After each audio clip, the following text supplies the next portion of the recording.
Selection 3, Trapped by the Ice, by Michael McCurdy.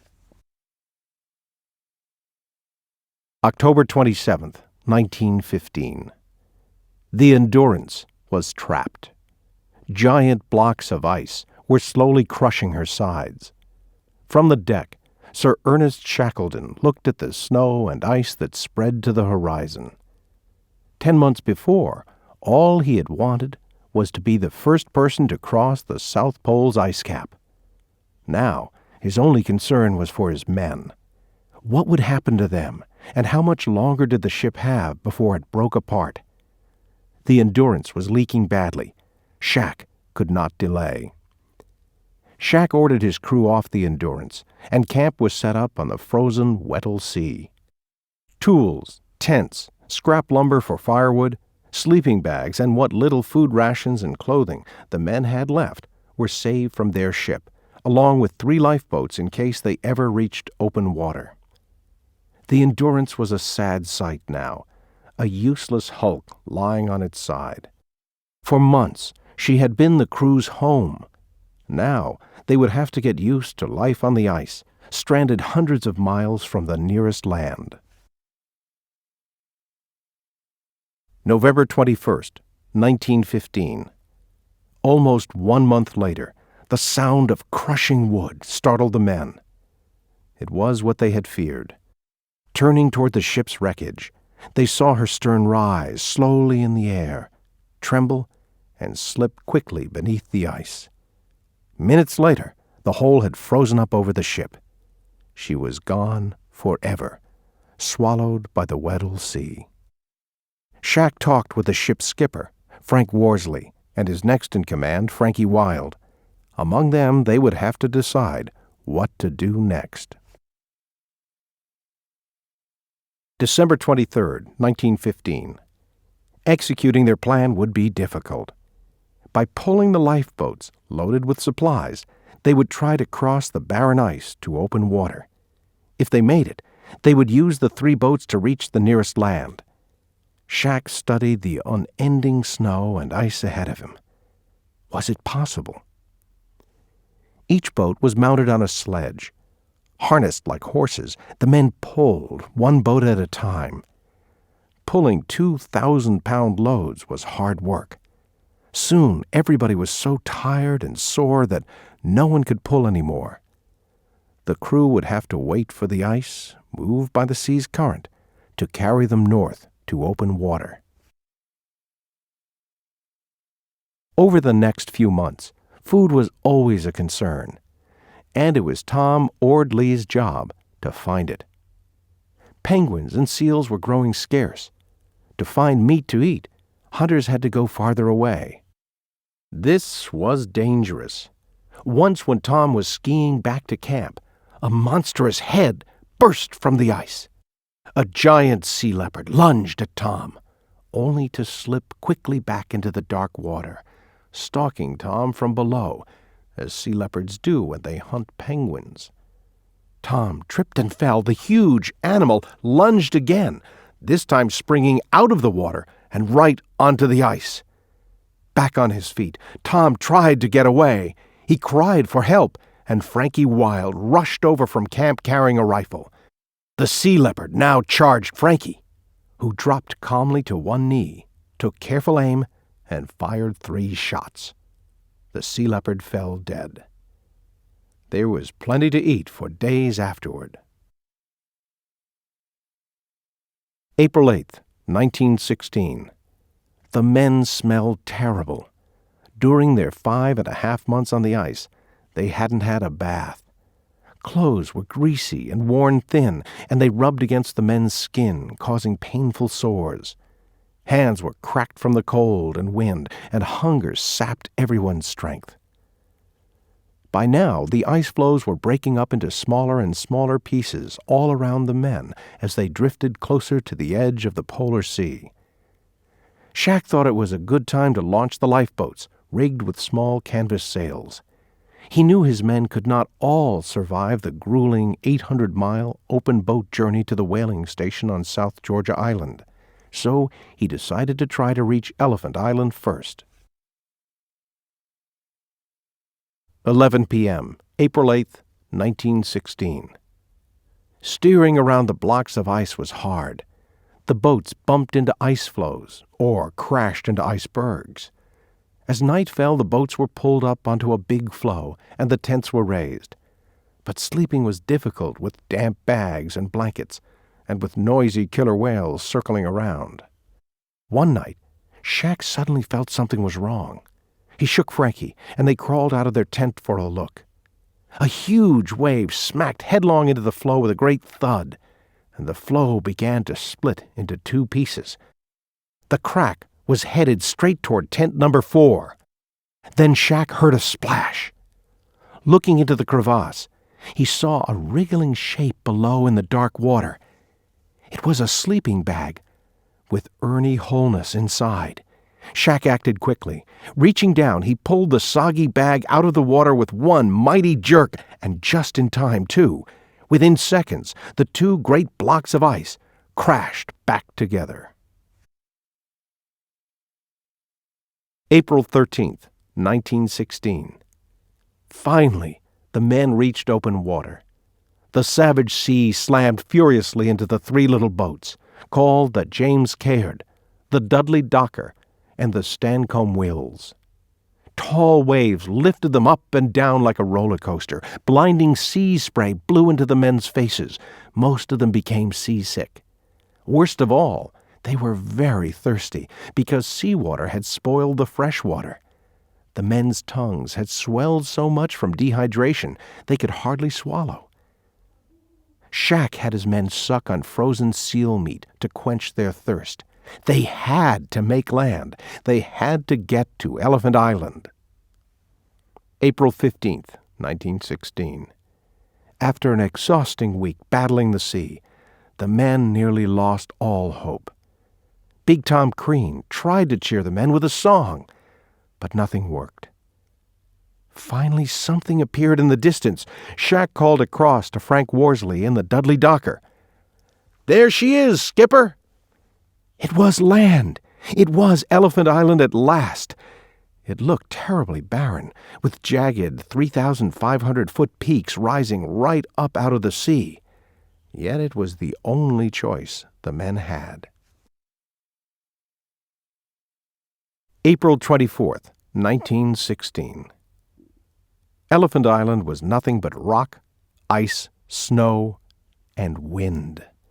Tents were pitched but quickly blew away. Without resting, Shack planned his departure for South Georgia Island. There he would try to get help. 22 men would stay behind while Shack and a crew braved the 800-mile journey in the worst winter seas on Earth. The 5 ablest men were picked: Frank Worsley, Big Tom Crean, the carpenter, Chippy McNeish, and 2 seamen, Tim McCarthy and John Vincent. With frozen fingers and a few tools, Chippy prepared the Caird for the rough journey ahead. Only 9 days after the men had first sighted the deserted island, Shack and his crew of 5 were on open water once again. For the men who stayed behind, permanent shelter was now needed, or they would freeze to death. Frankie Wild had the men turn the 2 remaining boats upside down, side by side. Then the boats were covered with canvas, and a cook stove was put inside. The hut was dark and cramped, lit only by a burning wick. And something happened that the men had not expected. Heat from their bodies and the stove melted the ice under them, as well as piles of frozen bird droppings left for years by the frigate birds and penguins. The smell was terrible. Day after day, the men looked toward the sea, wondering if Shack would make it back to rescue them. How long would they be left here? Was Shack all right? May 5th, 1916. The Caird made her way through the storm-tossed seas, while Shack and his men drank rancid sea oil to prevent seasickness. The ocean swelled and hissed and broke over the small boat as the men worried about the terrible graybeards found in these waters. Graybeards are monstrous waves that come quietly and quickly, threatening everything in their path. The men had to battle to keep the boat free of ice, because any added weight might sink the Caird. Suddenly, Shack screamed from the tiller. The men turned around to face the biggest wave they had ever seen. It was a graybeard. The boat shuddered on impact as the mountain of water spun it around like a top. Water filled the Caird while the men bailed furiously. Jagged rocks in her hull, which Chippy had used to keep the boat from capsizing, saved the day. May 10th, 1916. Finally, after 17 grueling days at sea, young McCarthy shouted, "Land ho!" South Georgia Island lay dimly ahead. The whaling station was on the other side of the island, but the men had to land now or die. Their fresh water was gone, and they were too weak to battle the sea to the other side of the island. While the men planned their landing attempt, they were hit by the worst hurricane they had ever encountered.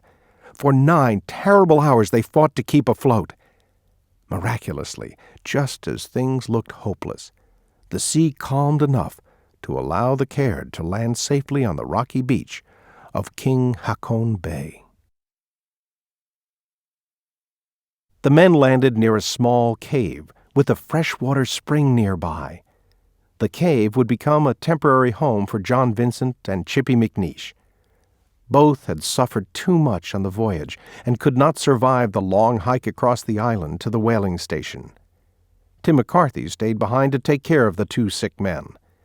Fortunately, water for drinking, wood from old shipwrecks for fire, and albatross eggs and seals to eat meant those who stayed behind would be all right while waiting for their rescue. But Shack, Big Tom, and Skipper Worsley would have to climb over a series of jagged ridges that cut the island in half like a saw blade. All they could carry was a little Primus stove, fuel for 6 meals, 50 feet of rope, and an ice axe. Their only food consisted of biscuits and light rations that hung in socks around their necks. On their 8th day ashore, May 18th, it was time to set off on the most dangerous climb they had ever attempted. May 19th, 1916. 3 times the men struggled up mountains, only to find that the terrain was impassable on the other side. The men stopped only to eat a soup called hoosh, to nibble on stale biscuits, or to nap 5 minutes, with each man taking a turn awake so that there would be someone to wake the others. On and on the exhausted men hiked. From one mountain summit, they saw that night was coming fast. Being caught on a peak at night meant certain death. They had to make a dangerous gamble. Shack assembled a makeshift toboggan from the coiled-up rope, and the men slid 1,500 feet down the mountain in one big slide. Despite the perilous landing, they couldn't help but laugh with relief after they had crashed, unhurt, into a large snowbank. The men had survived the long slide, but danger still lay ahead. They had been hiking for more than 30 hours now without sleep. Finally, all 3 heard the sound of a far-off whistle. Was it the whaling station? They climbed a ridge and looked down. Yes, there it was! 2 whale catchers were docked at the pier. From this distance, the men at the station were the size of insects. Shack fought against being too reckless. The 3 still had to lower themselves down a 30-foot waterfall by hanging onto their rope and swinging through the icy torrents. At last, the ragged explorers stumbled toward the station. They had done it. 4 p.m., May 20th, 1916. Toralf Sorla, the manager of the whaling station, heard a knock outside his office and opened the door. He looked hard at the ragged clothes and blackened faces of the men who stood before him. "Do I know you?" he asked. "I'm Shackleton," came the reply. Tears welled up in Sorla's eyes as he recognized his old friend's voice. The three explorers received a hero's welcome from the whaling crew. The whalers knew that no one had ever done what Shack had accomplished. The next day, Skipper Worsley took a boat and picked up McCarthy, Vincent, and McNeish, while Shack began preparations for the Elephant Island rescue. It would take more than 3 months and 4 attempts to break through the winter pack ice and save the stranded men. But Shack finally did it, and without any loss of life. The men were glad to have a ship's deck once again under their feet. Finally, they were going home.